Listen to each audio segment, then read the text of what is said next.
Hey friends, welcome to Axial GT. It's time to ferry back to Eternum and check out the crafting system in Amazon's New World MMO. But before we dive into the specifics, I do have a few announcements to make. First, the beta is set to launch July 23rd, 2020. So if New World looks to be a game you are interested in playing, pre-ordering is the guarantee to be entered into the beta for Amazon's New World. Which leads me to my second announcement. In between now and the end of July, I'll be having a giveaway. I'll be giving away 3 digital download keys of Amazon's New World, and these will be of the deluxe edition. So don't forget to like, subscribe, and hit that bell to be notified of when I upload. And be sure to share this video with your friends. In this video, I'll be reading and going over the crafting blog provided by Amazon's New World website and giving my thoughts throughout. And I'll also link it in the description below. When you arrive at Eternum, you immediately face challenges to overcome. You will assess your surrounding and find resources to harvest and gather, and begin crafting tools to ensure your survival. It was told to us in a previous blog in your travels in Eternum,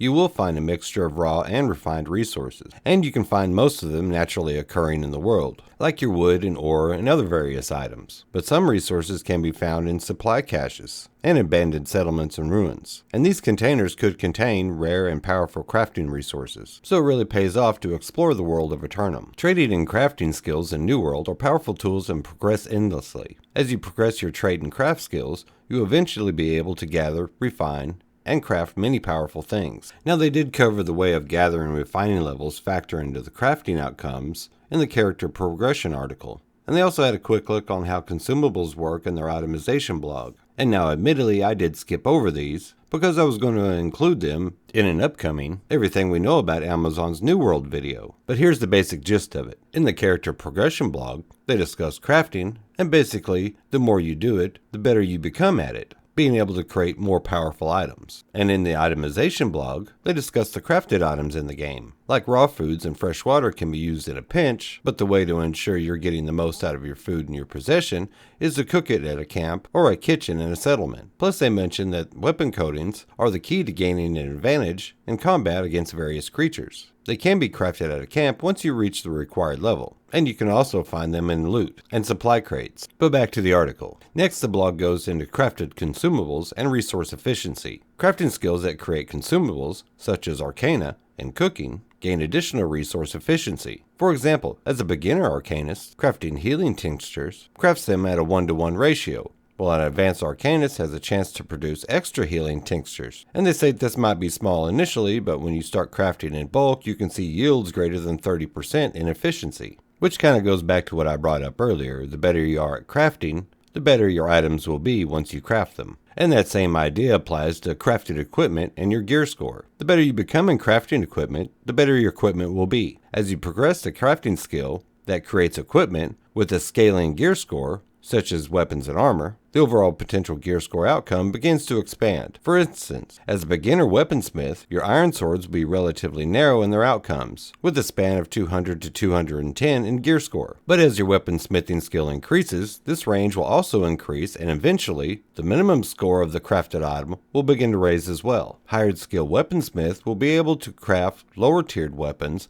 that are actually more powerful than a higher tiered weapon made by a lowered skilled smith. Once you begin unlocking steel and higher tiered weapons, you will start again at the same low end range, 300 to 310, 400 to 410, etc. As your skill continues to grow, it will rely similarly to the previous weapon tier before it. Eventually, you will be able to craft lower tiered weapons that will rival the higher tiered ones of less skilled weaponsmiths. For example, a skilled weaponsmith can craft an iron sword that is slightly more powerful than a steel-based sword, which can be a big help when it comes to gearing up your lower-leveled friends and allies. Anytime you craft a piece of equipment, it has a small chance of gaining 1 or more perks during the crafting process. Occasionally, you may even get an item with a socket for a gemstone. These outcomes are random, but during the crafting process, there are steps you can take to gain some control over the outcome. You can increase your chances of getting an item with a gem socket by increasing the amount of the item's primary resource used in the craft. For instance, if you want a steel sword to have a high chance of resulting in a gem slot, you would choose to use more steel when you crafted it. The article now goes into Azoth and the crafting modifiers. This is where I think it gets interesting because these are modifiers that we're all going to want. The number and level of perks that an item has a chance to be crafted with is governed by Azoth. You can choose to use Azoth while crafting to enhance your chances of getting an item with additional perks on it, but there are no guaranteed results here. But you can take a chance from low to high with enough resources. You can also choose to add special modifiers to your craft. Crafting modifiers enable you to apply a specific type of perk to an item. For example, while exploring you might come across a powerful magical flower called Dragon Glory. Dragon Glories are a rich source of fire essence, which are a critical crafting ingredient that are used by arcanists in potions and in the creation of fire staves. When you harvest Dragon Glory, you have a small chance to successfully harvest a Dragon Glory stem, which can be used in the crafting of weapons with the Ignited perk, which causes a weapon to do additional fire damage with each strike. While you cannot control the outcome of the item, you can guarantee that one of the perks you want on the item is there. There's a wide variety of crafting modifiers. They are generally rare and come from a broad range of sources. Everything from trees, boulders, to specific types of creatures have a small chance to drop a crafting modifier. Combine the maximum amount of Azoth with the crafting modifier to attempt the most powerful outcome when crafting. That being said, me personally, I'll probably heavily emphasize on my crafting to help craft weapons and armor for my friends and allies. That will probably be my forte. The article next goes into the furnishing for your homes that I did an overview of in one of my previous videos. And they say, in New World, we want your house to feel like a home.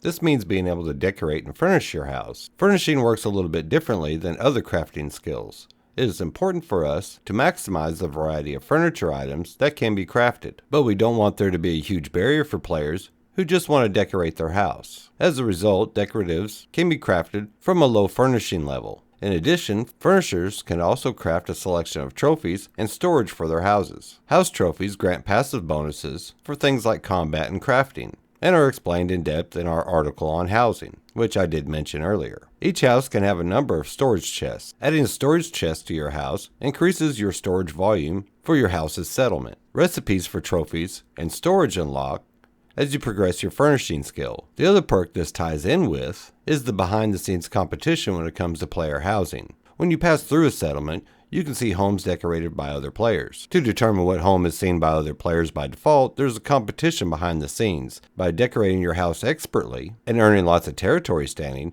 your house gets shown off to everyone that comes through the settlement who doesn't have the same house as you. And you can even see where your house stands against other players that have the same house through the housing menu, so you do know who your competition is. And finally, the article looks at crafted items versus dropped items. Highly skilled crafters can create items that are just as powerful as items found in Eternum. Battles will not be won based on whether an item is crafted or dropped from a powerful creature. They'll be won based on the skill level of the players involved and the thought they have put into the respective attribute and mastery builds. There are many roles to play in New World. Whether you are exploring remote, dangerous places to gather resources, or mastering the forge to produce incredible weapons that change the course of a war, you can leave your mark on Eternum. So collectively, this article as a whole lets us know that crafting is a mainstay of Amazon's New World, and gives us another option and way of obtaining a lot of the items in the game, other than just finding them out in the world. But I hope you enjoyed the video and found it informative. As I stated in the beginning of the video, I will be doing a giveaway of Amazon's New World Digital Deluxe Edition sometime before the end of July.